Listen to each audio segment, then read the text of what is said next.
Very nice. Èmi lérò pé ó fine bẹ́ẹ̀ ni. Oh, okay. Honey, ní gbogbo ìgbà tí mo bá ti ń rí yín lẹ́gbẹ̀ẹ́ mi báyìí, níṣe ni mímí máa ń dùn ṣáá ni. Ọlọ́run ṣe o, ìlú ẹ̀dùpẹ́ o, tó fún mi láti orí kìí. Ṣé mo kàn tí mo fẹ́ sọ? Àwọn nǹkan kan wà tí mo máa ń like Baking. The way you are smiling. You get it away. So beautiful. Hey. Lórí tí ilé mi náà ṣe ewé kọjú sọ́kọ. Ṣé kọjú sọ́kọ lélẹ̀ bá? Kọjú sọ́kọ ni o. Okay. No, sure. But one thing tí mo fẹ́ ni pé each time tí bá ti pẹ́ máa bá mi ṣe oúnjẹ. I want delicious and palatable food always. Ẹ wo, ṣẹ́rí tó ń jẹ yìí, ẹ fi gbẹ́lẹ̀ fún àgbékù kékeré ni. Ẹ jẹ oríṣiríṣi oúnjẹ tó máa jẹ́ kí àwọ̀ yìí kó túbọ̀ dáa jù báyìí lọ. I should leave that. Ẹ má wọrí rárá. Okay, come on.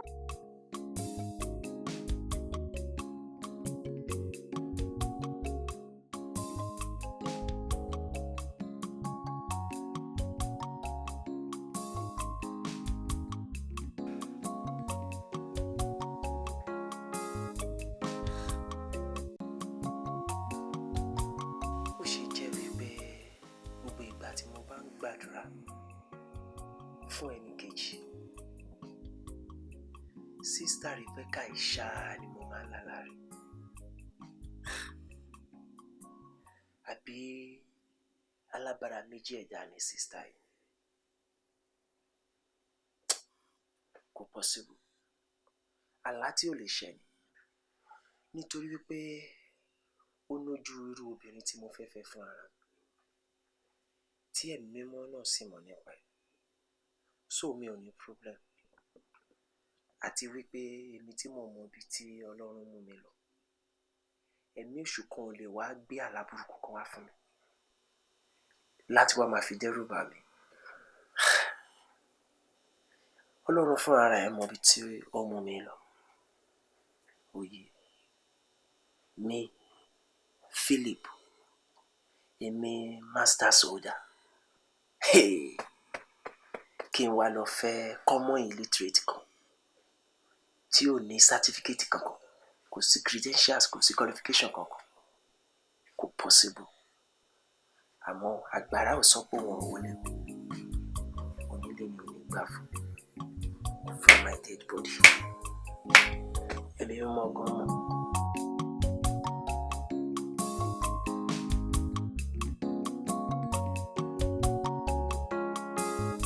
Lákọ̀ọ́kọ́ náà, ẹ ṣé mo dúpẹ́ fún ìfaradà yín nínú ààwẹ̀ àti àdúrà ọlọ́jọ́ mẹ́ta yìí tá a parí ní àná yìí. Ẹ ṣé mo dúpẹ́ o.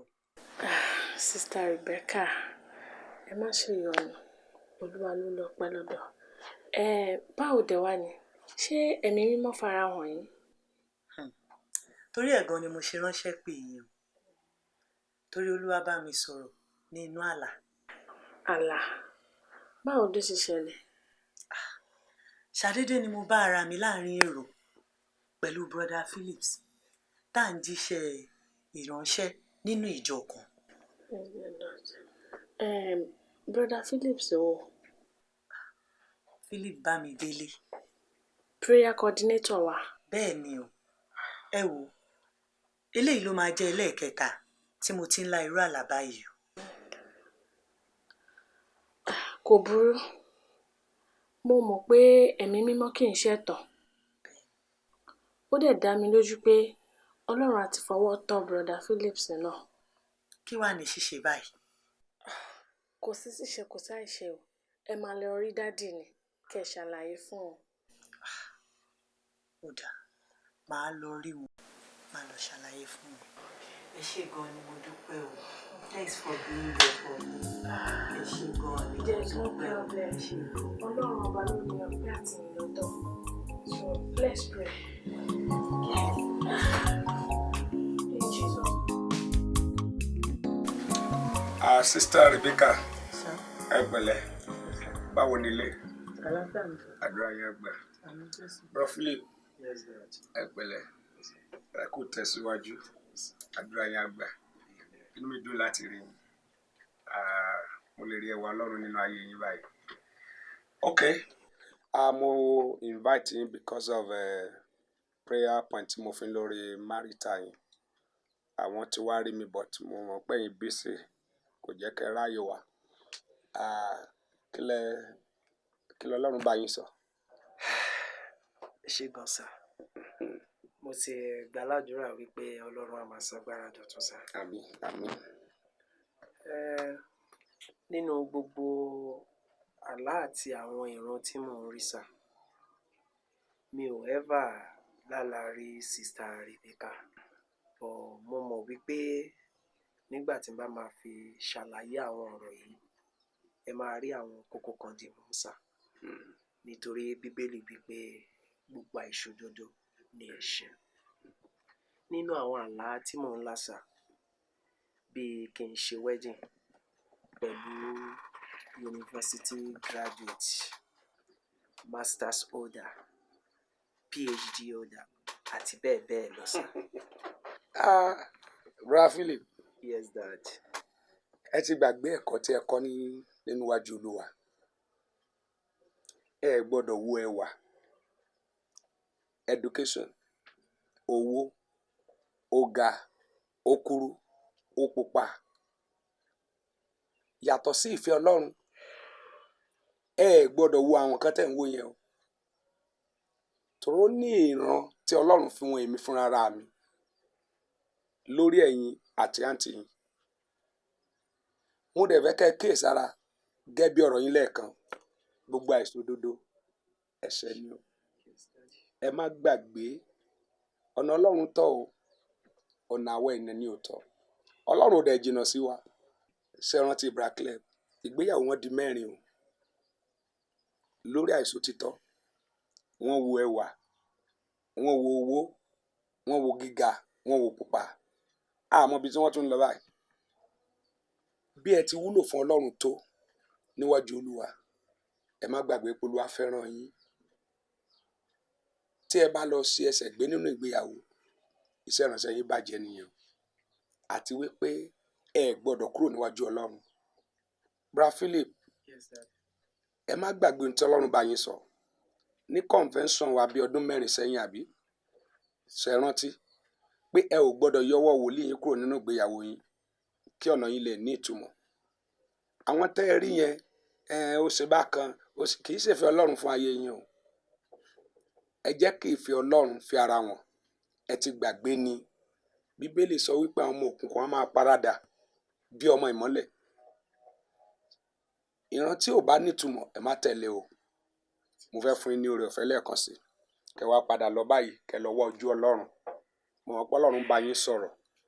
Bí Ọlọ́run ṣe ń bá yín sọ̀rọ̀ tẹ́lẹ̀, ẹ jẹ́ kó bá yín sọ̀rọ̀ bẹ́ẹ̀. Ọlọ́run yóò ràn yín lọ́wọ́. Báwo ni program ń rọ̀lẹ́? Ló yẹ kẹ́ mọ̀ wípé Ẹ máa wà ń bẹ̀. God bless you. God bless you. God bless you. Sister Rese, abẹ́ ní nǹkan tẹ́ fẹ́ sọ. Ẹ jẹ́ kó máa okay. Share release me, sir. Yes, yes, yes. Thank you, sir. Ẹ má pẹ́ dé ìrọ̀lẹ́.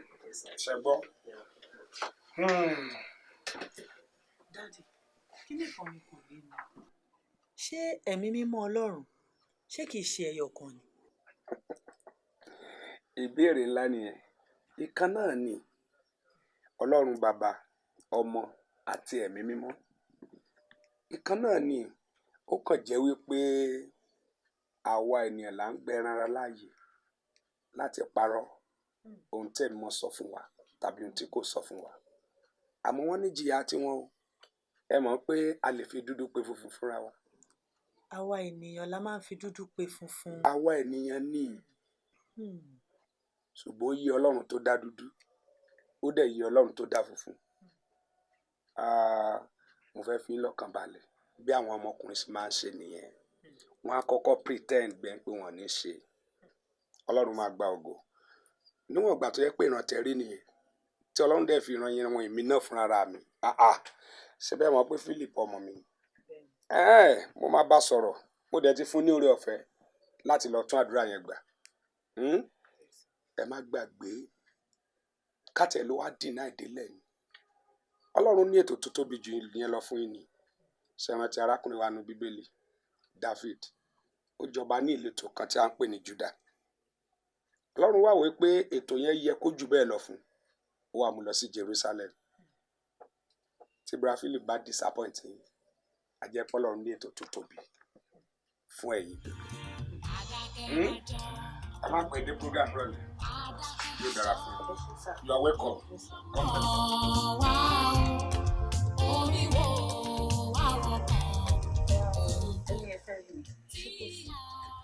Bẹ́ẹ̀ ni mà, kó má bàa sí mi mà. Ọ̀sẹ̀ tó kọjá ni mo ṣẹ̀ṣẹ̀ parí ààwẹ̀ àti àdúrà ọlọ́jọ́ mẹ́ta. Nínú èyí tí Ọlọ́run fi hàn wípé ẹ̀yin ni ìfẹ́ Ọlọ́run fún ayé mi, ohun mo ní kí n wá sọ fún yín mà. Ṣé nǹkan tẹ́ ń sọ yìí ó dá yín lójú? Bẹ́ẹ̀ ni mà, ó dá mi lójú. Nítorí wípé lẹ́yìn tí mo gba ààwẹ̀ àti àdúrà ọlọ́jọ́ mẹ́ta yìí, ìgbà mẹ́ta ọ̀tọ̀ọ̀tọ̀ ni ẹ̀mí mímọ́ sọ sí ìwé tí mi ní kẹ́lẹ́kẹ́lẹ́. Nínú èyí tí ó fi yé mi wípé Ọlọ́run Baba, Ọlọ́run Ọmọ àti Ọlọ́run Ẹ̀mí Mímọ́ wọ́n fi ọwọ́ sí mà. Ó dà, gbogbo nǹkan tẹ́ ẹ sọ kalẹ̀ yìí, ṣé ẹ ti fi tó dádì létí? Sista ṣe mí lóore. Mo ti kúrò ní ọmọdé tí wọ́n ń gbé kọ́rùn lọ sóko. Àti wípé mi ń ṣe ọmọdé nínú ìrìn àjò gbàgbọ́ yìí. Dádì ni ẹni àkọ́kọ́ tí mo kọ́ ṣàlàyé gbogbo ìran àti àlàyé fún, tí wọ́n sì mọ̀ nípa ẹ̀ wípé Ọlọ́run gan fi ọwọ́ sí mà. Kò burú, ẹ fẹ́mi náà ní àsìkò díẹ̀ kí n fi wojú Olúwa. Ó dà bẹ́ẹ̀, àmọ́ kó má bàa dàbí pé à ń ṣe àtúnwí asán. Ẹ̀mí mímọ́ ti sọ̀rọ̀, ẹ̀yin ni kí ẹ tètè gbé ìgbésẹ̀ tó kàn. Torí pé ìjàfara ni.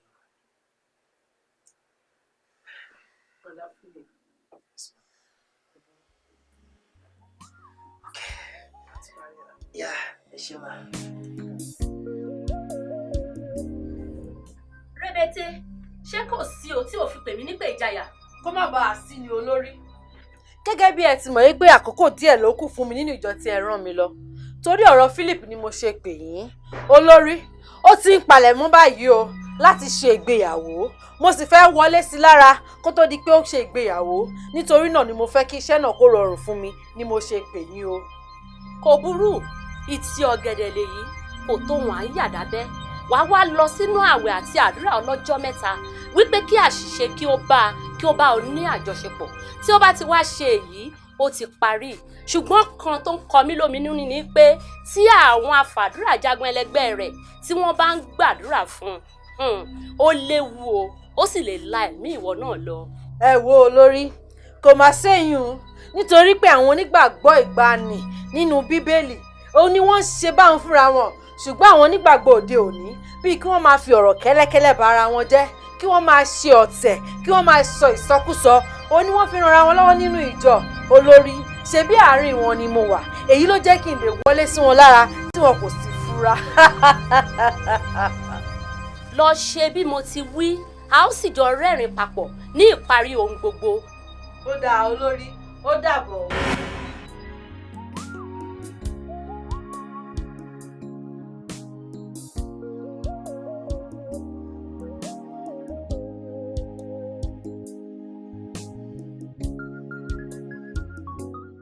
Hello bro Philip, ẹ ra sà, ẹ kọjọ́ mẹ́ta sà, báwo everything? A dúpẹ́ sà, yes sà, ẹ jọ sà, mo fẹ́ rí yín ni sà. Mo ṣe parí àwẹ̀ àti àdúrà lọ́jọ́ mẹ́ta kan ni, so mo wá fẹ́ kẹ́ bá mi fi àṣẹ sí. Bẹ́ẹ̀ ni sà, tẹ́ bá lè wá báyìí. Ok, màá máa retí yín. Ẹ ṣé gan sà, ó dàbọ̀ sà.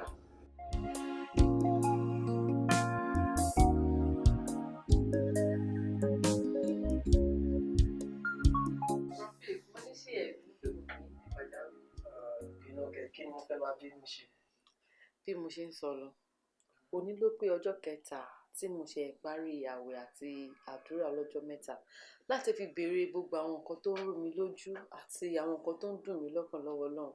Ṣùgbọ́n bí mo ṣe parí ẹ̀, Ọlọ́run wá sọ fún mi wípé ẹ̀yin ní kí n pè kí ẹ wá fi àṣẹ sí gbogbo ẹ̀bẹ̀ àdúrà mi ni mo ṣe pè yín. The Lord is good. All the time. Kí Olúwa kó ran ìgbàgbọ́ yín lọ́wọ́. Amen. Bíbélì wípé ká má ṣe ṣe àtúnwí asánmọ̀ gẹ́gẹ́ bí àṣà àwọn ẹlòmíì. Fún ìdí èyí, ẹ jẹ́ kí a gbàdúrà. Bàbá dúpẹ́ ní ọwọ́ yín. Ọmọ ní orúkọ Jésù.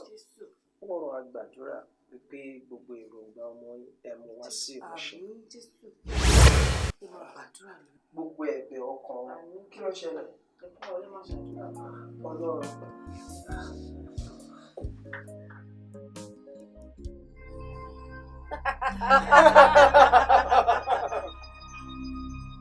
Ṣó tán ẹ? Ṣé o mọ̀ pé ọgbọ́n ju agbára lọ?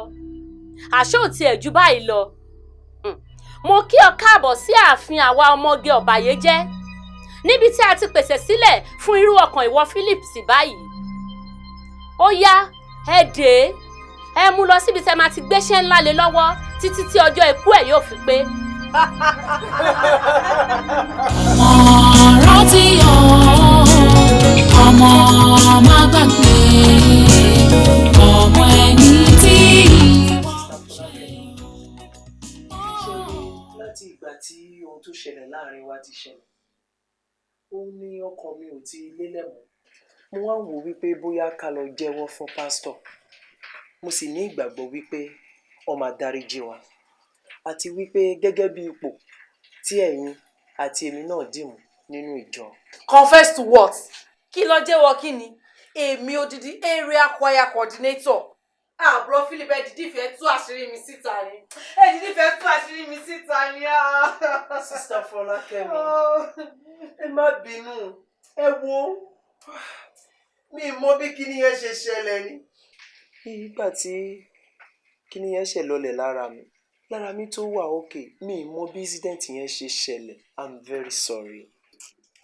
Ẹ wo, Bro Philip, nǹkan tó ń pa mí lẹ́kún jù ni wípé láti nǹkan bí ọdún 10 sẹ́yìn tí mo ti fàyè mi fún Jésù ni mo ti pinnu lọ́kàn mi pé ọkùnrin kankan báyìí kò tún gorí mi mọ́. Ẹ wo Bro Philip, mo para mi mọ́ fún gba àwọn wà tí kì í ṣe ìwà Ọlọ́run. Pàápàá jùlọ ìwà àgbèrè. Bro Philip ẹ ti ti fìyà jẹ. Ẹ wo Sister Fọlákẹ́mi, kí lẹ wá fẹ́ ká ṣe báyìí? Ẹ mọ̀ wípé ìgbéyàwó mi kù díẹ̀. Bro Philip, yes. God has forgiven us. Kò sí rísì fún wa láti máa gbéra wa síta. Ẹ wo Bíbélì ní a kò fún ẹnikẹ́ni ní agbára láti dá wa lẹ́bi. Ẹ jẹ́ kí n kà fún nínú Bíbélì, nínú ìwé Jòhánù, orí 9, ẹsẹ̀ 10 títí dé 11. Jésù sì gbé ara rẹ̀ sókè. Ó sì wí fún pé, obìnrin yìí, àwọn dà, kò sí ẹnikẹ́ni tí ó dá ọ lẹ́bi. Ó wí pé kò sí ẹnìkan. Olúwa, Jésù sì wí fún pé, bẹ́ẹ̀ lé èmi náà kò dá ọ lẹ́bi. Máa lọ, láti ìgbà yìí lọ, má dẹ́ṣẹ̀ mọ́. Mi ò mọ̀, ṣé rí nígbà tí ẹ wá ka ẹsẹ̀ Bíbélì ló ṣe fi mí lọ́kàn balẹ̀. Nísìnyí mo ní ìgbàgbọ́ wípé Ọlọ́run ti dáríjì wa. Ká ṣáà máa dúpẹ́, ká dúpẹ́ lọ́wọ́ Ọlọ́run. Ṣé mọ̀, gbogbo àwọn nǹkan báyìí kò yẹ kó gbé wa lọ́kàn sókè nígbà tí Bíbélì ti fìdí ẹ̀ múlẹ̀. So ẹ má jẹ́ ká tú ara wa síta o. Thank you very much, ma. Ẹ sábà bínú sí i. Very sorry. Kí la fẹ́ ṣe lọ́kàn rẹ̀? Báwo ni everything? Is that what you want? Yes. Ṣé mo free láti máa rà? I'm free. Ẹ máa wọ́n ní. Mo ṣe ní kí parí nǹkan tí mo ṣe lọ́wọ́ pé kí wọ́n bá yín ni. Ọkàn máa rí inú abẹ́rẹ́ pẹ́ lọ́rọ́ inú báyìí. Mo kàn pé wo jẹ́ kí wọ́n bá ń jáde kí n wá wojú yín o. Báwo everything? Ṣé kò sì tẹ́ sọ pé ẹ fẹ́ rí mi? Kò sí nǹkan kan, mo kàn fẹ́ ní kí n fọ́ mi pé ẹ̀yin lè máa best mi fún wedding. Irọ́ ni èmi nìkan tán láàrin gbogbo èèyàn. Inú mi dùn ẹ ṣé gan, ẹ ṣé mo dúpẹ́. Bọ́ ṣe ti sọ fún Bro Philip ṣá? Ẹ fọ́n ní ṣá. Mo ti sọ fún ọ, àwọn náà dẹ̀ ti agree àtijọ́. Wọ́n mọ̀ pé ẹ̀yin nìkan ni ọ̀rẹ́ tí mo ní náà. Mo ní choice o, wọ́n ti agree. ìyẹn náà dáa bẹ́ẹ̀ á dáa. Báwo wá ní gbogbo ètò tẹ́ ti ṣe sílẹ̀? Ẹ wò gbogbo ẹ̀ náà ṣàwọ̀ à ń bẹ ẹ ṣe mọ̀ pé white lèmi máa wọ̀ báyìí bọ́rọ̀ ṣe wà ń sìn so kẹ́ wá wo kọ́lọ̀ tó máa bá white ṣe mọ̀ tó máa rhyme pẹ̀lú family méjèèjì tí kò ní jẹ́ kọ́lọ̀ ayọ̀ tó ṣe understand ẹ máa choose láàrin tó dẹ̀ máa fa fine fèmí náà tó máa wà okay fún aṣọ tèmi náà. Bóyá tí bá o bí gown pink kí wọ́n fi bóyá yellow or green kí fi tape around àbí kí lẹ rò? Okay ó dàbọ̀ máa fine ó máa wà okay. In fact, I think that will be fine. Inú mi kàn I'm just so inú mi ń dùn gan, inú mi tiẹ̀ dùn gan. Ó ga o. Ọjọ́ yẹn máa dùn. Talk of the town ló máa jẹ́ táyì máa ní nǹkan ṣègbéyàwó. Ẹ wo ẹ jẹ́ ká fi ìlérí sínú kọ́ lọ́wọ́ apá ọjọ́ mọ́. Ẹ ti wà okay. Ọlọ́run á mọ́jọ́ mi, ó máa ṣojú wa. Ọjọ́ yẹn máa dùn báyìí, ó máa lárin. Inú mi tiẹ̀ dùn.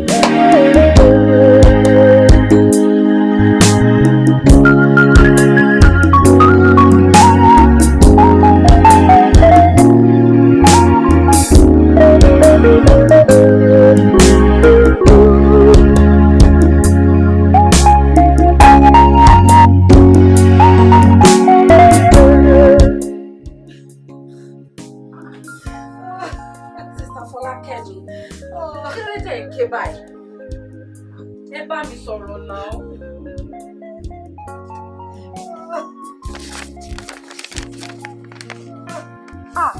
Wọ́n ní kẹ́ kó jáde kó lé. Bí mo ṣe rí nìyẹn o. Ṣàdédé ni mo rí landlord mi tó mú mi wá. Kí n dẹ̀ yẹ lẹ́tà tó mú fún mi wò ló bá di pé kí n kó jáde kúrò nílé. Ìkan tó wá dùn mí jù ni pé oṣù kan péré báyìí ni wọ́n fún mi kí n fi kó jáde nínú ilé. Ẹ̀wọ̀n tiẹ̀ ti sú mi tí ẹ mọ nǹkan tí mo fẹ́ ṣe. Ewé rípọ́tà ti yọ mí báyìí. Kí lẹ máa wá ṣe báyìí? Bẹ́ẹ̀ mo ṣe wá bá yín. Gbogbo owó tó wà lọ́wọ́ mi ni mo ti fi rẹ̀ òtá fẹ́ fi ṣègbéyàwó yín. Kò sówó kankan ó ti sú mi. Tí ẹ bá mind ìbá ní kí n máa gbé lọ́dọ̀ mi fúngbà díẹ̀ nù. Kí lẹ sọ? Kí wọ́n mọ gbé pẹ̀lú yín? Kí nìyẹn? Ẹ dìde jàre. Kí la wá jọ rẹ̀ fún? Tó bá jẹ́ èmi nírú ẹ̀ ṣẹlẹ̀ sí iṣẹ́ ní ràn mí lọ́wọ́ ni. Kí la jọ rẹ̀ fún? Ẹ ṣé gan lọ́wọ́ á ràn yín lọ́wọ́ ojú òní tì yín. Ẹ ṣé gan ṣe. Ẹ̀pẹ̀lẹ́ náà ló lọ pẹ́ o. Mi rò pé tí jẹun kan látàárọ̀ o. Kí lẹ máa jẹ? Ẹ jọ ẹ dìde kẹ́kẹ́.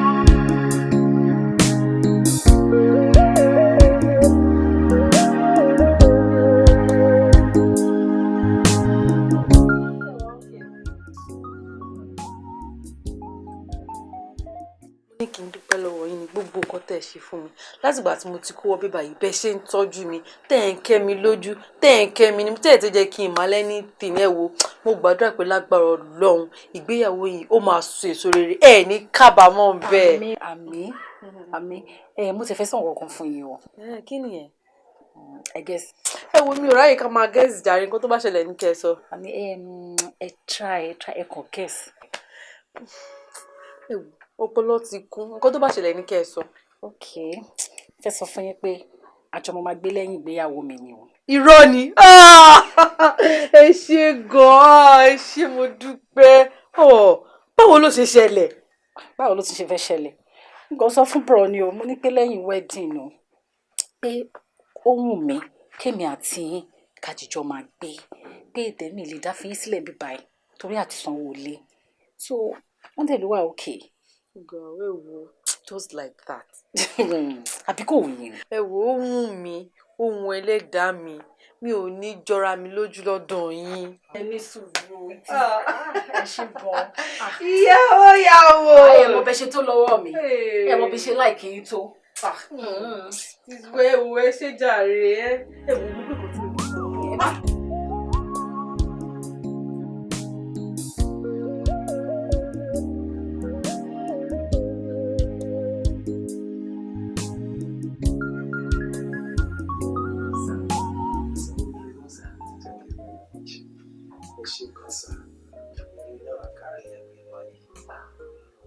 Àtẹ̀yìn àtàwọn tó tún bọ̀ lẹ́yìn Ọlọ́run á jẹ́ kí ọjọ́ ayọ̀ báyìí kó ṣojú ẹnì kankan wa. Àmín. Thank you very much sir. Báwo dẹ̀ ni ọ̀rọ̀ reception yẹn sir? mo ti rí ó jẹ́ kó máa yé mi wípé everything máa wà in under control wípé òun ń disappoint wa. Ṣé ẹ mọ̀ pé mi ò mọ máa yẹn bẹ́ẹ̀ ẹ̀yin ni mo mọ̀ mi trust máa yẹn rárá o but ẹ̀yin ni mo trust mo sì ní ìgbàgbọ́ wípé ohun gbogbo ló ṣe é ṣe. Bro Phillips èmi ti mọ̀ ṣáájú kẹ́yìn tó mọ̀ kò sí problem. Bro Solomon sir báwo ni movement yín after wedding? Lágbára Ọlọ́run tí wọ́n máa fi di àárọ̀ ọ̀túnla ó jẹ́ kí n ti wà lọ́nà Àbújá lágbára Ọlọ́run. Ọ̀túnla ẹ̀ bẹ́ẹ̀ ni. Ẹ tí ẹ fẹ́ bá wa ṣeré rárá kẹ́ tó padà ni. Ohun èmi náà bẹ́ẹ̀ ṣùgbọ́n time ò permit mi gẹ́gẹ́ bí mo sọ fún yín ṣáájú torí pé ẹ ti sọ pé òun ni máa best yín bí bẹ́ẹ̀ kọ́ ìbá ti lọ ti pẹ́. Mo lè appreciate yín but a jẹ́ wípé Ọlọ́run bá mi mú yín ni. Thank you very much sir. Bro Phillips yes sir. I can remind. Ní òru àná nígbà tí mo ń gbàdúrà fún àṣeyọrí ìgbéyàwó yìí Olúwa fi ìran ńlá kan hàn mí ìran yìí sì ní ẹ̀rù púpọ̀. Nínú ìran yìí mo rí wípé ẹ wà láàárín àwọn agbára òkùnkùn tí wọ́n sì yí yín ká wọ́n fìyà jẹ yín ìyà yìí pọ̀ ẹ wá ń béèrè fún àánú àti ìrànlọ́wọ́ Ọlọ́run nínú ìran yìí. Ohun tí mo ń retí ni pé káwọn ọ̀run dìde fún ìrànlọ́wọ́ yín ṣùgbọ́n ohun tí mo gbọ́ òun ni wípé ohun ìkọ̀kọ̀ tèmi Olúwa ni. Bro Phillips níwájú Ọlọ́run níwájú ẹ̀mí mọ́tà gbọ́dọ̀ parọ́ ẹ̀yin rèé mi rèé mo fẹ́ kẹ́ ṣàlàyé fún mi tóhun kọ̀ọ̀kan bá wà nínú ìgbéyàwó tá a fẹ́ ṣe lọ́la yìí máa fẹ́ kẹ́ jẹ́wọ́ fún mi ẹ jọ̀ọ́. Bro Solomon sir ohun ìkọ̀kọ̀ ká má rí ni Bro Paul sọ mo fẹ́ jẹ́ kí eléyìí dá yín lójú ẹ̀yin náà kò lè ṣaláì mọ àrékérekè Sátánì mo fẹ́ kó yé yín wípé téèyàn bá fẹ́ ṣe oríire tàbí nǹkan ayẹyẹ báyìí oríṣiríṣi ọ̀nà ni Sátánì máa ń fẹ́ gbà láti lè dí ọwọ́ oríire tàbí kí ayẹyẹ náà má bàa wáyé. Ṣé rí gbogbo nǹkan tí ẹ̀ ń rí mi ì sọ wípé kò rí bẹ́ẹ̀ o ṣùgbọ́n Sátánì kàn ń gbé àwọn ìran yẹn wá láti lè mọ̀ pé kí ọjọ́ yẹn kó má ṣeé ṣe ṣùgbọ́n mo fẹ́ kẹ́ ẹ rántí wípé kò sí bí òkùnkùn kan ṣe lè wà láyé òkùnkùn lè borí ìmọ́lẹ̀ nítorí Bíbélì wípé ìmọ́lẹ̀ mọ́lẹ̀ tó bẹ́ẹ̀ gẹ́ òkùnkùn kókùnkùn kan kò sì lè borí rẹ̀. Ṣé rí gbogbo ohun tó ń rí yẹn ọkàn ń ṣe lásán ni ète àti ìmọ̀ Sátánì nìkan ni kò sí nǹkan tó fẹ́ ṣẹlẹ̀. Bro Phillips yes sir mo mọ̀ pé lóòótọ́ alágbára nínú ẹ̀mí ni àfàdúrà jagun ni ṣùgbọ́n mo fẹ́ kẹ́ ẹ mọ kíní kan wípé Sátánì gbọ́n inú àrékérekè rẹ̀ Bíbélì sì wípé Kristẹni máì tí ì wá ìsinmi. Bro Phillips èmi ò bá mú wá gẹ́gẹ́ bí àbá wípé ní alẹ́ òní tá a fẹ́ fi ṣe bachelor's eve wípé ká gba àwọn kókó àdúrà kan ká pe àwọn ọ̀dọ́ ní church lọ́kùnrin a sì ní pẹ́ rárá. Bro Solomon ó yẹ kẹ́yin náà mọ orí èèyàn tí mo jẹ́ ṣé mọ̀ pé ìpele mẹ́ta ni àdúrà ṣiṣẹ́ fún. Ìpele àkọ́kọ́ àwọn àdúrà kan wà tá a bá ti ń gbà lọ́wọ́lọ́wọ́ báyìí ni Ọlọ́run ti máa ń fún wa ní èsì àwọn kan wà tá a bá ti ń gbà ó máa ń sún di ìgbà mìíràn àwọn kan wà They are working for the future purposes. Ṣé rí ọ̀rọ̀ àdúrà tẹ́ sọ? Kì í ṣe pé mo kó ọ̀rọ̀ yín dànù, ṣùgbọ́n àwọn àdúrà kan wà tá a ti gbà sẹ́yìn tó máa ṣiṣẹ́ fún wa lọ́wọ́ bá a ṣe ń sọ yìí. Wọ́n ní mo fẹ́ kó yé yín. Àti wípé a lè pa bachelor's night papọ̀ pẹ̀lú eléyìí. Ikán máa dí kan lọ́wọ́, ìránṣẹ́ méjì kò dẹ̀ lè sin Ọlọ́run kan. Kò sí problem. Mo mọ̀ pé Ọlọ́run á gba gbogbo ògo. Nǹkan tí èmi sá fẹ́ sọ fún mi. The Lord will take perfect control. I know for that. But make sure pé ẹ tètè dé ní ìrọ̀lẹ́. Ẹ̀yin ni best mi o. So that gbogbo nǹkan tí bá máa ṣe ẹ gbọ́dọ̀ mọ̀ sí. Thank you.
How are you? Fine, sir.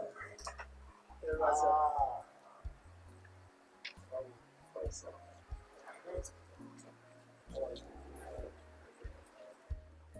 Brother Philip,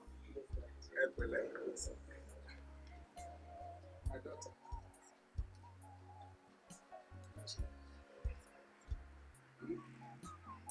Brother Philip, wá church láti gbà tẹ́ ti ṣe wedding. Dad, ìbéèrè tẹ́ béèrè is an elongated. Ṣé ẹ ti gbàgbé àwọn post tẹ́ hold ní church? Dad, láti ìgbà tá a ti ṣe wedding ni sweetheart ti sọ wípé ká má wá sí church yẹn mọ́. Mo dẹ̀ ní kí n mú ìwé mímọ́ ṣẹ tó sọ wípé ẹnikẹ́ni tí kò bá káwọ́lé ara rẹ̀ gírí wípé ó sẹ́ ìgbàgbọ́, ó burú jù aláìgbàgbọ́ lọ. That is why I comply with her. But ẹ rántí pé ẹ ti ṣègbéyàwó. Dad? Yes. Kí ló dé sá? Ní ọdún kẹta sẹ́yìn, convention ni Ọlọ́run ti bá yín sọ̀rọ̀ tó gbẹnu yín sọ̀rọ̀ fún ara yín. Dẹ̀ sọ fún mi wípé ìgbéyàwó tí ẹ bá ṣe ó gbọ́dọ̀ ní ọwọ́ wòlíì yín nínú. Now, ẹ wá lè sọ fún mi pé ti gbéyàwó torí mi mọ̀ pé ti gbéyàwó. And my daughter, ẹ̀yin náà ti marry. Bẹ́ẹ̀ni. Ọkọ yín dà? Bra Phillips. Ìgbéyàwó mélòó lẹ ti rí nínú Bíbélì? Dad, ó pọ̀ bọ̀ mo lè mọ méjì dáadáa. Ẹ rí ti Ádámù àti Éfà. Yes, Daddy. Ta ló gbé ṣubú? Mọ́mí Éfà ni sir. Mọ́mí Éfà. Yes. Also. Dad? Kí ló ṣẹlẹ̀ nígbéyàwó kejì? I'm sorry, Daddy. Honey, why ni tán? Ó yẹ kí ọwọ́ ti máa ròyìn.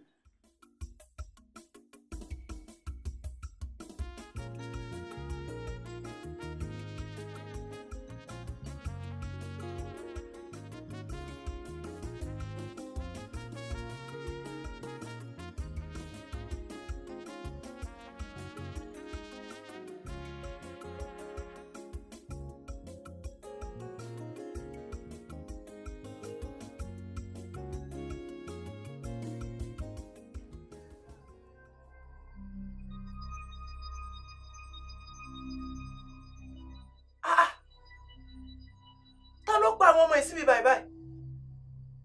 Tolú, Bọ́lá, ẹ dá mi lóhùn náà, ẹ dá mi lóhùn. Má yọra rẹ lẹ́nu o lórí ọ̀rọ̀ àwọn ọmọ tó rí tó kú sílẹ̀ yìí. Àwọn ọmọ tó yẹ kó o bí lóde ayé, àwa ti fi wọ́n ṣe ètùtù nígbà tí wà ní ìlú. Ẹ dẹ̀ bẹ̀rù Ọlọ́run,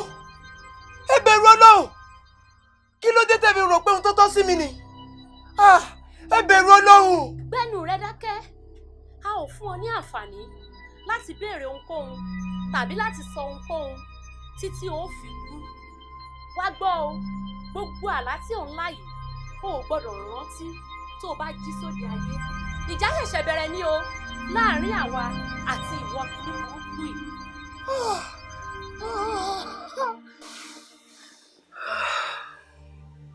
Jesus.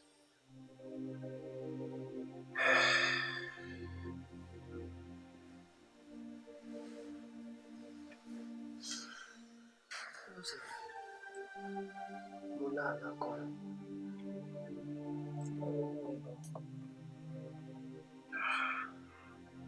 Mi ò lè reconnect.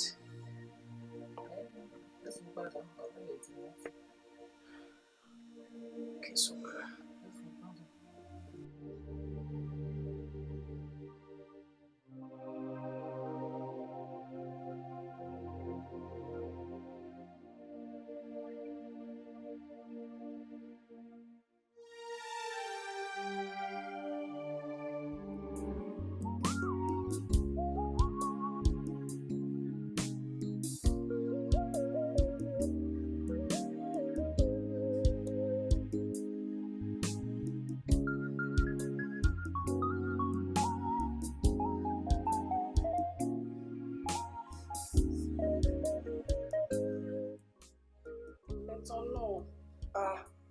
Báwo lẹ ṣe máa ń fi àwọn expensive jokes ṣeré báyìí? Gbogbo iná ọ̀nù ilé ló wà ní títàn náà. Mo ríran, mi ṣeré, mi ríran. Ẹ tanná sẹ́. Honey, kí ni gbogbo nǹkan tẹ́ ń display? Ṣé gbogbo iná ọ̀nù ilé wà ní títàn náà? Ṣé bí TV ìlàjọ ń wò? A ní mo ríran sẹ́. Mo ní mi rí kankan, mi rí TV, mi rí anything. You mean it? Mo rí kankan, mi rí kankan. Ojú mi rí kankan. Kò sí kankan bẹ́ẹ̀. Tàbí omi ò ríran, mi rí kankan, mi rí kankan.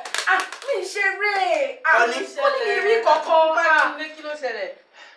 Mi rí ìrùn. Lásìkò lórí kí ló ṣe yín? A ní mo rí kankan ṣe pété ilé mi bá ìpè ẹ̀ rí kankan. Ṣẹ́yìn rí kankan ni ṣẹ́ rí ìrùn. Mo tónú náà TV ìlàjọ ń wò.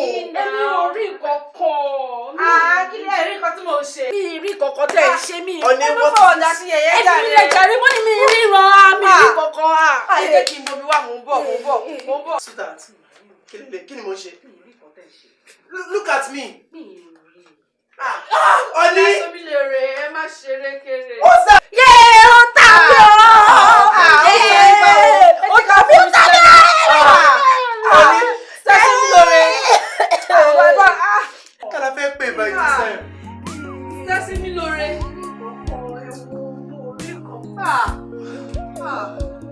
Ọ̀nì, calm down.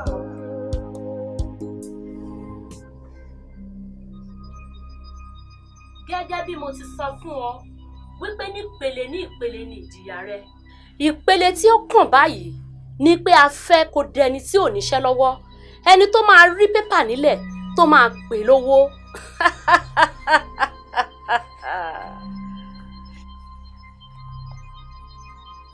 Ó yá gbà lọ́wọ́ mi. Ìṣàwùrú, ó yá mú un lọ kó lọ máa gún nínú odó títí tá a máa fi ṣèdájọ́ rẹ̀.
bí mo ṣe dé ọ́fíìsì láàárọ̀ ẹ̀ secretary sọ wípé mo ní lẹ́tà mo ní ta ló ní kó fún mi ó ní ọ̀gá ni mo dẹ̀ gbà lọ́wọ́ ẹ̀ mo ṣe dénú ọ́fíìsì mi tí mo open envelope tí mo kà ló bá jẹ́ sack letter. Wọ́n ti dá yín dúró níbi iṣẹ́ ẹ bẹ̀ wọ́n ni. ó ní báwo lẹ ṣe ń sọ̀rọ̀ bí ọmọdé báyìí mo kúkú bẹ̀ ọ̀gá nígbà tí mo bẹ̀ ọ̀gá títí tí wọ́n gbọ́ ni wọ́n pa òwe kan fún mi wọ́n ní tá a bá sọ abẹ̀bẹ̀ sókè nígbà ìgbà wọ́n níbi pẹlẹbẹ ló máa fi lélẹ̀ wọ́n ní àwọn kọ́ lọ́wọ́ fún mi ní sack letter wọ́n ní pé management ni pé kò sí nǹkan táwọn lè ṣe sí. Then he asked me to get out from his office. Ọlọ́run ò ṣe é dá o irú kí ló wá ń ṣẹlẹ̀ ṣẹ́bí wa yìí èmi ò rí ìran iṣẹ́ túbọ̀ lọ́wọ́ ọkọ mi. Honey, stop crying. Ẹ má fi gbé ìṣera yín léṣe. Ẹ ro ti ojú yín o. Ẹ má sọkún mọ́. Ọlọ́run máa ṣe èyí tó dáa. Àwọn ká ẹni ìtọ́jọ́ wọn ni. Ọlọ́run máa tẹ́ rock. Calm down. Just put yourself together. Sister Fọlákẹ́mi ńkọ́?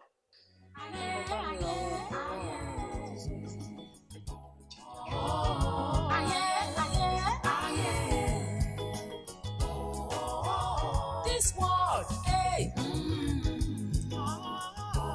This world,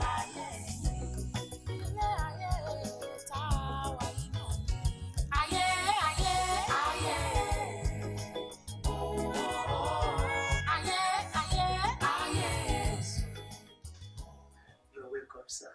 Yes, sir. Gbogbo àwọn ará Àbújá ńkọ́? Àlàáfíà ìbùkún wa. Gbogbo Church of God ńkọ́?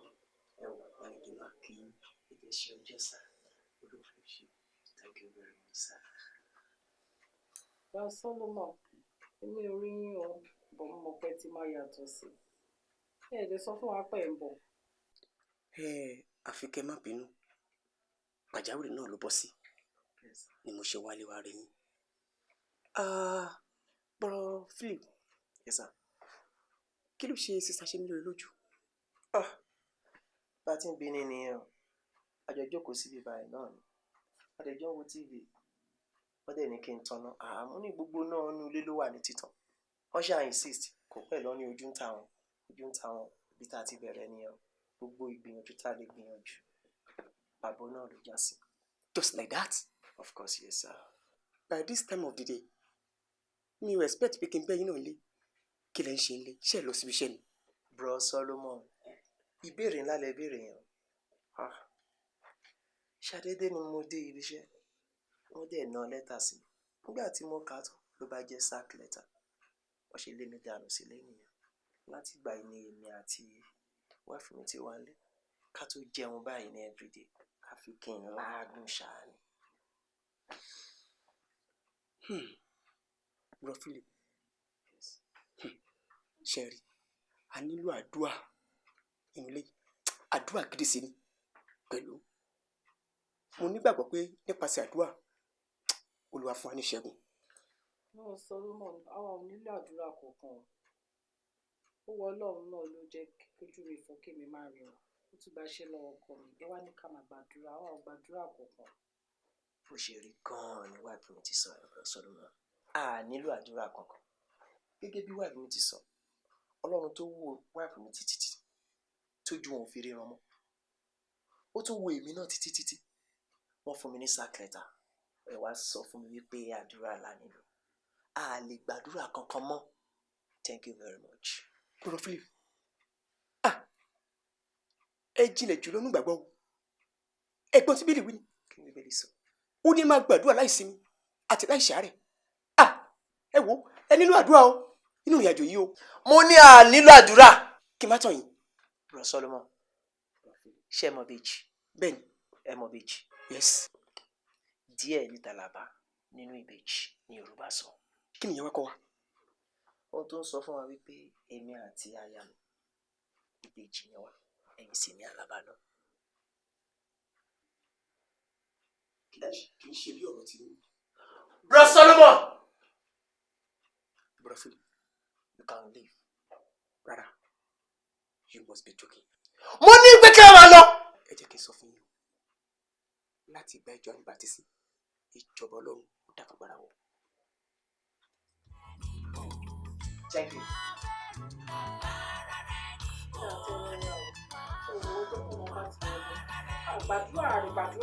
Period.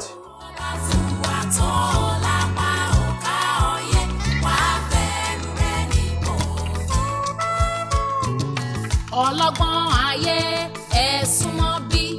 Ọ̀pọ̀ Solomon, ẹ pẹ̀lẹ́, ṣé ẹ bínú pé mo dá dúró díẹ̀? Àwọn yẹn wá láti ọ̀nà tó jì, so mo dẹ̀ gbọ́dọ̀ dá wọn lò. Ṣé kò sí? Kó má bàa sí ni, Daddy. Mo ṣètò àdúrà àtàwẹ̀ kan fúnra mi. Okay. Ṣùgbọ́n nínú àdúrà àtàwẹ̀ tí mo ṣe yìí, Olúwa fi hàn ńlá kan hàn mí nípa ìgbéyàwó Bra Philip. Ó sì jẹ́ ìran tó lágbára. Torí ẹ̀ ni mo ṣe wálé láti wá rí yín kí n lè ṣàlàyé fún yín. Bra Philip. Daddy. Bra Philip ò tí ì marry. Yes. Wọ́n ti marry. Àtọ̀. Àwọn ti ṣègbéyàwó.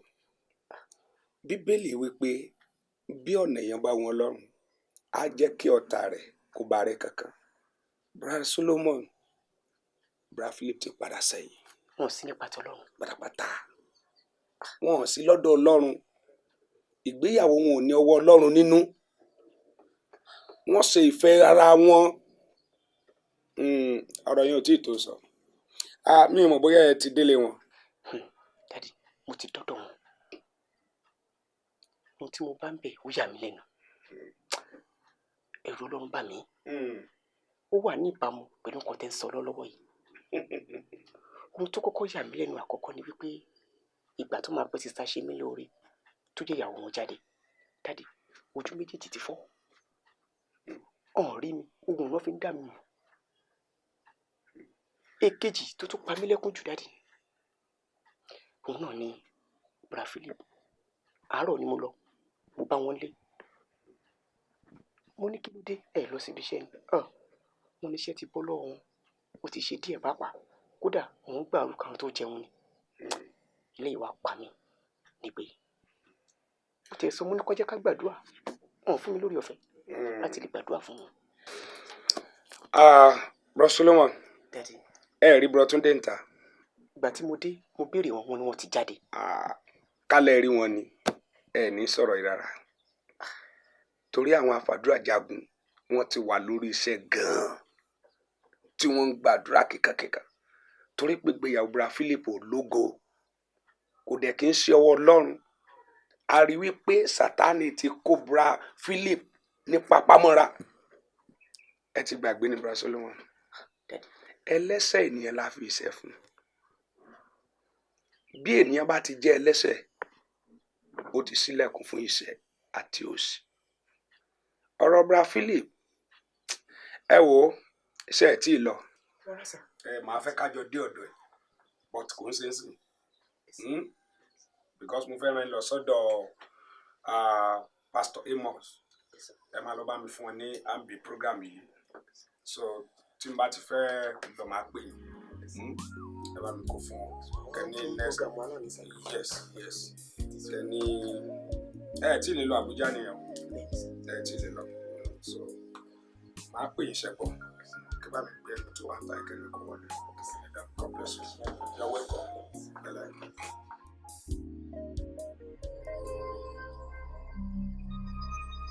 Wo Fílípì, ìpele tí ó kàn báyìí ni wípé a ò fẹ́ kí ọ̀rọ̀ rẹ bá ọ̀rọ̀ ọmọ aráyé mu. Ẹ gbégbá ayé lé lórí. Bígbà yìí bá ṣe ń gbóná lórí rẹ níyì, ní kí ọpọlọ rẹ kí ó máa ṣiṣẹ́ ṣe lóde ayé kí o sì ya wèrè sí gbangba.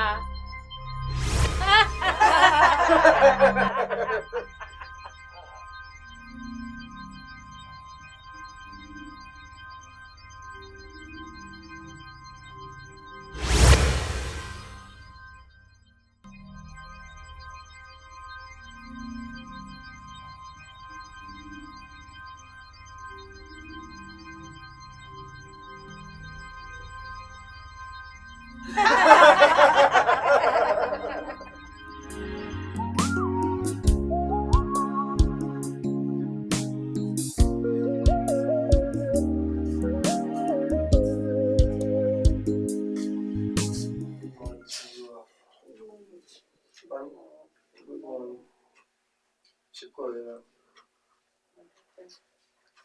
Ọ̀pọ̀ ń wò gẹ́gẹ́ bí ẹ ti mọ̀ pé ó ti pẹ́ díẹ̀ tá a ti gbàdúrà láti nínú ilé. Mo fẹ́ kí a gbàdúrà ní òwúrọ̀ yìí kó tó di wípé ẹnìkankan wa máa jáde. Ẹ jẹ́ ká gbàdúrà. Bàbá, ní orúkọ Jésù, a dúpẹ́ ní ọwọ́ yín. A gbàdúrà ní òwúrọ̀ yìí bí a ti ń jáde lọ. Bàbá, jẹ́ kí gbogbo wa ká ya wèrè. A gbàdúrà ní òwúrọ̀ yìí, bàbá, bí a ti ń jáde lọ, jẹ́ ká ya wèrè. Ṣé ẹ lè ṣàmì ni? Èmi ò lè ṣàmì sírú àdúrà yẹn, irú àdúrà wo lẹ̀ ń gbà yìí? Èmi ò lè ṣàmì sírú àdúrà yẹn o. A lè ṣàmì sí irú àdúrà yẹn. Ẹ mọ irú àdúrà tẹ́ ń gbà. Irú àdúrà wo ni mò ń gbà? A lè ṣàmì. Àbí mo lè ṣe? Kí nìyẹn? Kí nìyẹn? Sẹ́sí mi lóore. Kí ló ṣẹlẹ̀? Rọ́fì lè gba ẹ̀sì mi. Of course, mami mo gba I slapped you. Ẹ má gba ìtẹ́. Honey, don't worry, I know what to do. Kí ló fẹ́ ṣe? I know what to do. I slapped you. I slapped you. I slapped you. Rọ́fìlì. Ìta ni mo wá ṣẹ̀ báyìí ẹ́.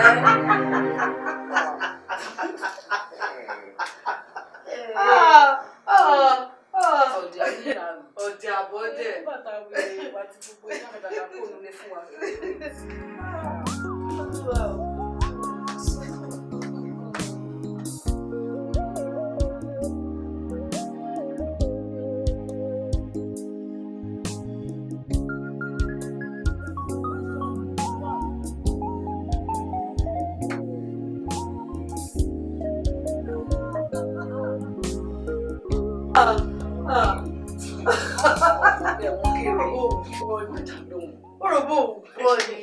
Ọgbọ́n náà ló wá pàgbẹ́ ìjẹ.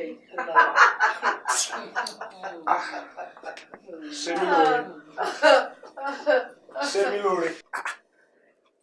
Ṣé ẹ rí mi ni? Ẹ pẹ̀lẹ́, ẹ káàbọ̀. Anyway, Philip dà.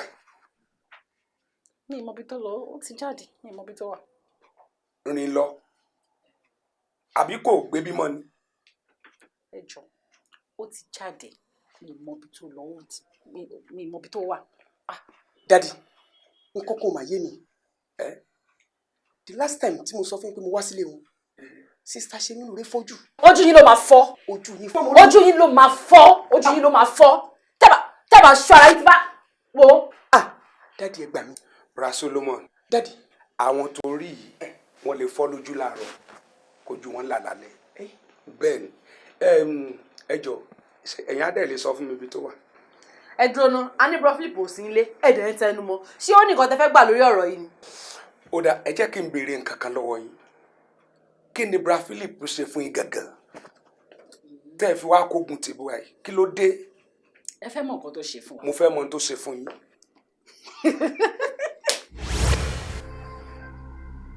Mo kí yín fún iṣẹ́ takuntakun tí ẹ̀ ń ṣe nínú ìjọ Ọlọ́run o. Pàápàá jùlọ láàárín àwọn ọ̀dọ́mọkùnrin àti ọ̀dọ́mọbìnrin. Ẹ̀yin ọmọge, mo pè yín fún ìjíròrò lórí arákùnrin Fílípì, èyí tó ń fi gbogbo ìgbàdẹ́mí àwọn ọmọ ẹgbẹ́ wa légbodò, tí ò sì jẹ́ ká rí àyè kó ẹgbẹ́ jọ nínú ìjọ Ọlọ́run. Olórí, òótọ́ lẹ sọ, gbogbo ọ̀nà láti gbà láti mú Fílípì wá sí àárín wa níbí yìí, ṣùgbọ́n gbogbo nǹkan tí à ń ṣe pàbó ni ó ń já sí. Kí la wá fẹ́ ṣe báyìí?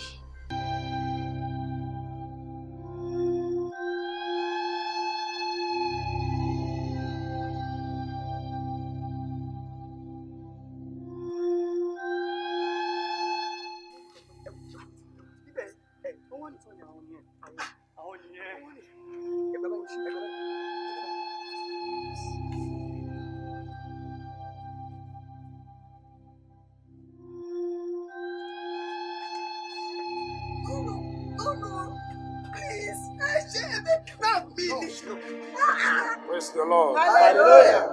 Praise the Lord. Hallelujah. Mo gbàgbọ́ wípé ẹnikẹ́ni ò tí ì jẹun nínú yín. Àbí ara ẹnikẹ́ni tó dà nínú yín. Ẹ ní rẹ̀rù ẹlẹ́rù o. Tẹ́ ẹ bá ti jẹun ní kọ̀kọ̀, ẹ jẹ́ á mọ̀ o. torí tí ẹ̀mí òkùnkùn bá jáde nínú ẹni tó wà ibi tó bá ti ráàyè ló máa wọ o. Kò dá pásítọ̀ mọ̀, kò dá bíṣọ̀bù mọ̀, kò dá ọmọ ìjọ mọ̀, á kàn wọ ibi tó bá ti rí ààyè. Ẹ jẹun àbí? Lórúkọ Jésù yóò dára fún yín. A fẹ́ bẹ̀rẹ̀ àdúrà lórí ẹ̀ báyìí. A kàn kọrin ńlá kan, orin yẹn náà bá ti kọ rẹ̀, Ògúndògún Olúwa ajaye ní máa já o. Sáré tó máa gbólù nù wá, ta lólúwa ẹ̀? God bless. Orin tẹ máa kọ náà ni pé àtẹ́wọ́ yẹn máa dùn gan. Ògúndògún Olúwa ajaye ní máa já. Ògúndògún Olúwa ajaye ní máa já.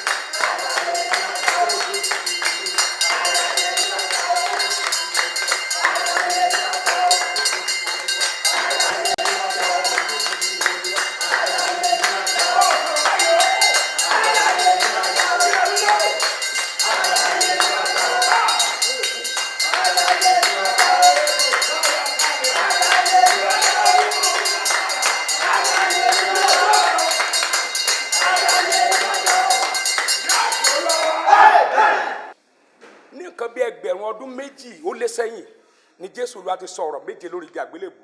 Tí ò bá rẹ ọ̀rọ̀ náà títí di òní, ọ̀rọ̀ tá a fẹ́ rán jáde gbọ́dọ̀ ṣiṣẹ́ agbára.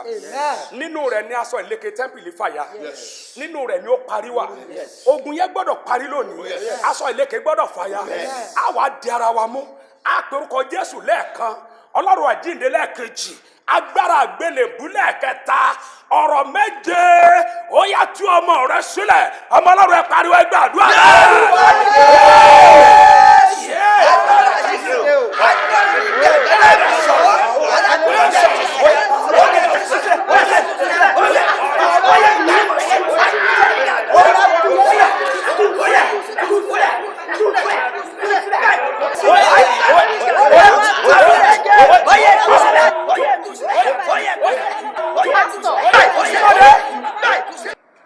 Ẹ wá. Jọjọ mi ráyè, ó yá tú ẹ sọ̀rọ̀. Dáàdi ẹ yọjú sí mi, àní kẹ wá mo fẹ́ rí yín. Kí ló ń ṣe wọn obìnrin báyìí? Ó yá tú. Ẹ yọjú, ẹ máa bọ̀, ẹ wá ní wa. Kí ló ń ṣẹlẹ̀?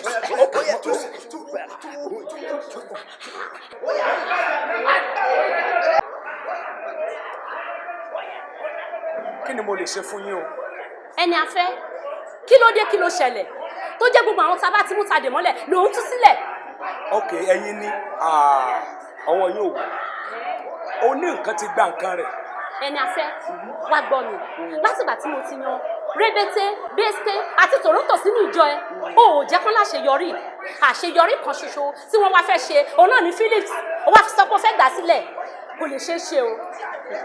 Tí ẹ jẹ́ kí n béèrè lọ́wọ́ ẹ̀ náà, ṣé o mọ bí arábìnrin yìí ṣe jẹ́? Ṣe mí lóore, mo mọ̀ dáadáa. Ṣe mí lóore kọ́, ṣe mí lóore ní. Ọmọge bẹ́ské ló ń wò yẹn. Èmi ni mo rán wá sínú ìjọ ẹ̀ kó má bá yẹ Phillips jẹ́. Ó dẹ̀ ti di dandan, ó máa bàjẹ́. Àwa máa mú Phillips kúrò níbí báyìí torí pé ẹran wa ni. Èmi náà sọ fún un, ṣe mí lóore, ṣe mí lóore. Ìwọ àti ọ̀rẹ́ rẹ, wọ́n sọ fún yín pé ẹ ò lè rí àṣeyọrí kan ṣe nílé ìjọsìn tẹ́ wá yìí. Àbí mi sọ bẹ́ẹ̀ fún? Ẹni afẹ́ dákẹ́ ẹnu ẹ̀ ń bẹ̀ yẹn.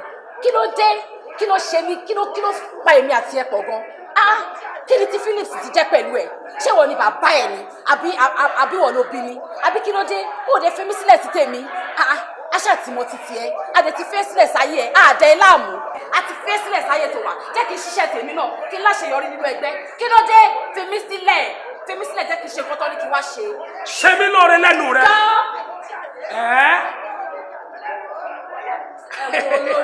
Ẹjọ́ kí la tún rò? Ẹjọ́ kí la rò? Ṣé bí bá ṣe mọ́lẹ̀ mẹ́kà náà nìyẹn tó tó náà ló tú sílẹ̀? Ẹ wo olórí, á ti tún òde gbọ́ ló ṣàlọ́wọ́, ó kú bá bẹ́ni tí ó wọ̀. Ó dáa o, eléyìí ò ṣẹran yín àti pé ọwọ́ yín ò wọ́. Ṣé ẹ lọ́rọ̀ sọ mo fẹ́ padà sídìí iṣẹ́ tí mò ń ṣe? Mi ò lẹ́jọ́ bẹ́ẹ̀ rò, Phillips la máa mú, a lè máa mú kúrò mi, àbí kí ni mo sọ? Ó yẹ ẹ̀tẹ̀lé mi. Ẹ dúró mẹ́! Kó lẹ́ ń lọ. Ìwọ mọ ẹni tó dá òjò ni. Ṣé ìyẹn lèmi abẹ́ sọ ń bí? O mọ ẹni tó dá òjò, àjẹkù ti fèrè. Ẹni tó dá òjò lórí èmi wá sáyé. Ìbéèrè kejì tó bá ti mọ àjẹkù ṣẹ́gun nìyẹn. Ta ni Ọlọ́run ẹran ara? Èmi ò láròyé bẹ́ẹ̀ tó. Mo lè di èèyàn torí pé ẹni tó ń gbénu tèmi ju ẹni tó ń gbénu ẹ lọ. Èmi mọ ẹni tó ń gbénu rẹ. Ta ló ń gbénu mi? Luciferi ló ń gbénu rẹ. Mo sì mọ ibi tó ṣubú sí. Luciferi ṣubú sí ọwọ́ Lídíọ̀nì. Láti inú rẹ̀ ni Abadoni ti jáde láti inú Abadoni ni Jésùmẹ́lì ti jáde ìyẹn ló rán ẹ̀yin olóòórùn yìí iṣẹ́ ẹ gbọ́ ọ̀rọ̀ Olúwa torí pé mo ń ṣiṣẹ́ tí bàbá mi rán mi ẹ wá dí mi lọ́wọ́ láti ṣiṣẹ́ tí Olúwa rán mi akọ́dá ayé àṣẹ̀dá ọ̀run tó fi iná gbé Èlíjà gòkè tí n bá di ojú yìí pẹ̀lú iná Ọlọ́run ó yẹ kẹ́ parẹ́ ní orúkọ Jésù ẹ̀yin náà.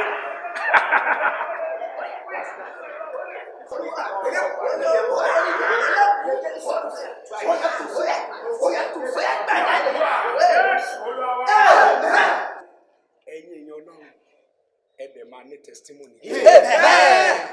Ọlọ́run fi ara rẹ̀ wọ̀n mí ó ní ogun náà ti ṣẹ́.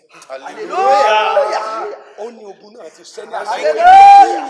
Ó wá kù iṣẹ́ ńlá kan o iṣẹ́ ńlá náà ni pé a ó pàṣẹ kí òye okun ìmọ̀ agbára orí ọ̀fẹ́ àti ògo arákùnrin wa kó padà wọnú ẹ̀ ibi tí iṣẹ́ ńlá wà nìyẹn o bí èèyàn bá ya wèrè ó lè jí sáyé kó dẹrìn dì ṣùgbọ́n tá a bá ti dá padà pẹ̀lú àṣẹ ìpè ó gbọ́dọ̀ padà ẹ má jẹ́ ó rẹ̀ yín ta ló rẹ̀ nu yín kò ní rẹ̀ lórúkọ Jésù ẹ pe orúkọ Jésù lẹ́ẹ̀kan iná lẹ́ẹ̀kejì Ọlọ́run iná o fi iná dá padà òye ọgbọ́n ìmọ̀ ó yẹ pariwo kẹ́gbẹ́ àdúrà